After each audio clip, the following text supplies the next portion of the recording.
1. Making small talk. 2. Leadership and initiative. And 3. Understanding Canadian feedback and constructive criticism. Nick Noorani wrote, "There are 9 soft skills that no immigrant should be without." To help make things clear, we're going to illustrate 3 of Nick Noorani's tips. Tip 1 is about small talk. It's important to know how to make small talk at work. Every country's small talk is different. Because Canada is such a diverse country, you may see a variety of styles. The first one is typically Anglo-Canadian. The topic is weekend activities, sports, and snow.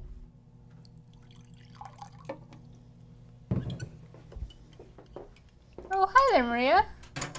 Hi! How was your weekend? Fantastic! What about yours? Pretty good. I watched my son's soccer tournament in the snow. And it's supposed to be like that next weekend, according to the forecast. Same old, same old.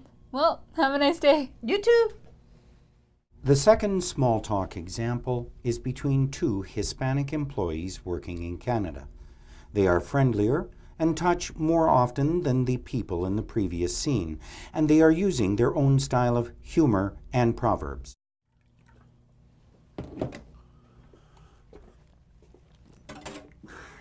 Carlos, how are you? Good to see you. Not too bad. What a weekend.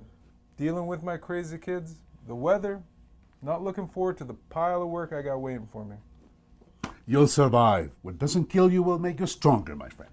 Yes, but you know what they say. If I die at my desk, you'll know I didn't have the strength after all. Both these examples are acceptable in Canadian workplaces. People are used to a range of small talk, ranging from very formal to very informal. But to fit into your new workplace, it's important to listen to how people do small talk there and find ways you can contribute. Tip number 2 is about leadership and initiative.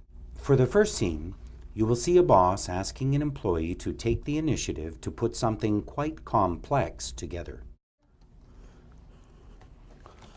Hello, Jasmine. Hi. I'd like you to come up with a plan to reorganize our front office protocols. Our surveys are telling us that we're losing clients because of issues at the front desk. Can you come up with a plan? Sure, I can do that. Super. Thank you.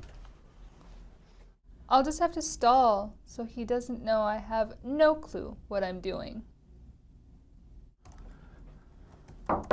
How's that plan coming along? Fine. Still working on it.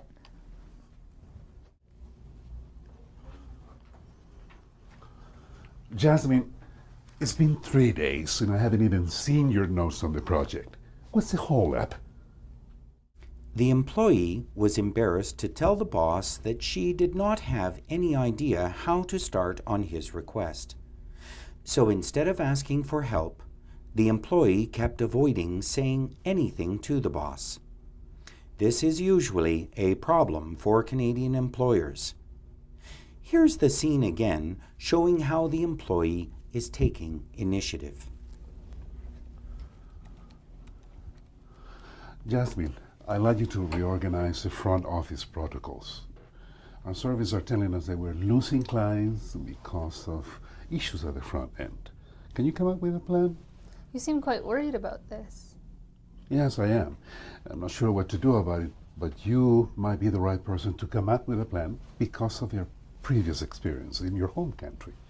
Sure, well, I can do that for you, but I'm not quite sure where to start.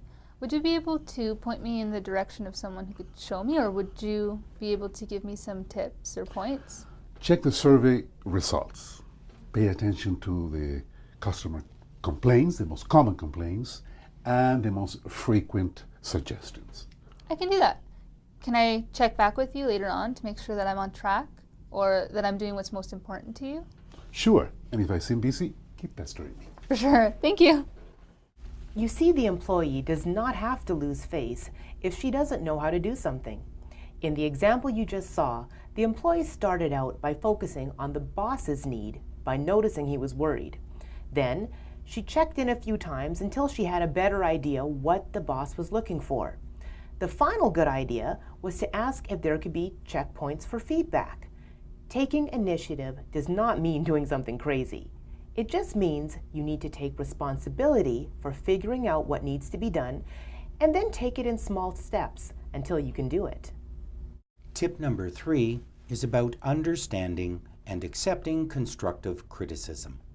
Criticism in Canadian workplaces can come in a few forms. The standard one is the feedback sandwich. The person who wants you to change something will say, Maria, we really value your contributions here. that was the slice of bread on the bottom of the feedback sandwich. And we really want to see you succeed. This is a warning that you're doing something wrong. Wait for it to become more clear. This would be the lettuce or the tomato in your sandwich. So if you hand in these documents with no missing fields or run-on sentences, that would be best for everyone. This is the meat or the cheese in your feedback sandwich. In case you missed it, your supervisor is fed up that you are handing in incomplete and poorly written documents. If you do it again, there will be consequences. So to summarize, this is a quality control issue, and you know where I'm coming from. Here is the hot mustard part. It's telling you not to make that mistake again, or you will not be a good fit for the company, and that could be a problem for your career. We do appreciate all you have accomplished here, and we always tell our shareholders what great staff we have. This is the top slice of bread on your sandwich. The cultural logic is to start and end positive. Put the negative stuff in the middle, but make it seem less negative between the two slices of positivity bread. This criticism is very confusing to most newcomers and is easily misinterpreted. People wonder if they were being asked to do something or not, if they were making a mistake or being complimented. You may need to ask, so are you asking me to pay closer attention to the details of forms and check them over for missed fields and run-on sentences before handing them in? Your supervisor will then answer you more directly. The second way you could receive criticism is more direct. Maria, this document was not completed properly. There are missing fields and run-on sentences. Please redo it immediately, and I expect future documents to be without error. You may be surprised and perhaps hurt at the directness of this critique, but the response from you should be the same. Ask for clarification. So, are you asking me to pay closer attention to the details of forms and check them over for missed fields and run-on sentences before handing them in? Whether you are confused, happy, or hurt from job-related criticism, always look past the criticism to what task you need to improve. Then, clarify what is being asked of you. We hope these scenes are useful to you in understanding some of the interpersonal skills required to work successfully in Canada.